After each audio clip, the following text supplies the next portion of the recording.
Evening, everybody.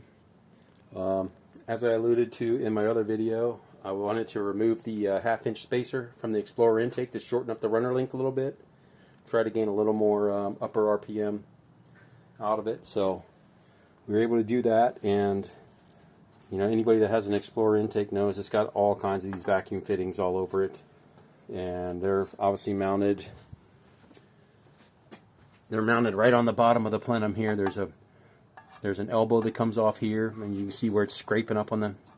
I cut that off and plugged it, and then the one there, that's the T. You can just, that one just unscrews, and then I put a 3/8 inch pipe plug into that. And there's plenty of other spots to run the vacuum right up here that don't get in the way. So with this, you know, card with the minimum stuff, is just it's the brake booster, PCV valve, and the charcoal canister. And the only other vacuum source is the vacuum for the fuel pressure regulator. So that's all you really have to hook up. And you can eliminate this, and then that gives you enough room to take the half-inch, you know, whatever spacer you're running. Mine was a half-inch, but you drop it down and shorten up your runners a little bit. That should help with upper RPM. So we'll see how that goes. But anyway, yeah, spacer's out.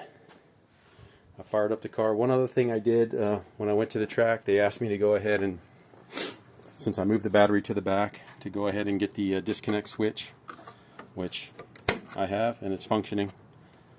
So we got the battery disconnect, obviously safety feature. I am going to, I think when I had the transmission out, I didn't put the drive shaft back on the yoke the exact same way they had it, so there's a little bit of like a, seems like it's slightly out of balance at a certain RPM. So anyway, I got it jacked up because I'm just gonna move the drive shaft to a different position, move it over one bolt, and see if it helps with that little bit of winding noise. But other than that, spacer's out. She's ready to go test and tune. I already fired it back up, but let it run for a few minutes. So we're good to go. Still working on getting the nitrous and everything ready to roll, but the purge is working.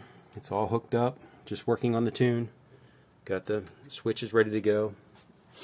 So you can hear the solenoids click on. We're just working. You can hear the purge solenoid is all set. We're working on the tune in Tuner Studio, Tuner Pro RT, to activate the nitrous because it's a dry system. So we're going to activate the nitrous and obviously bump up the fuel pressure and everything when the nitrous hits. So that's still in the works, still working on that, still testing on the nitrous solenoid.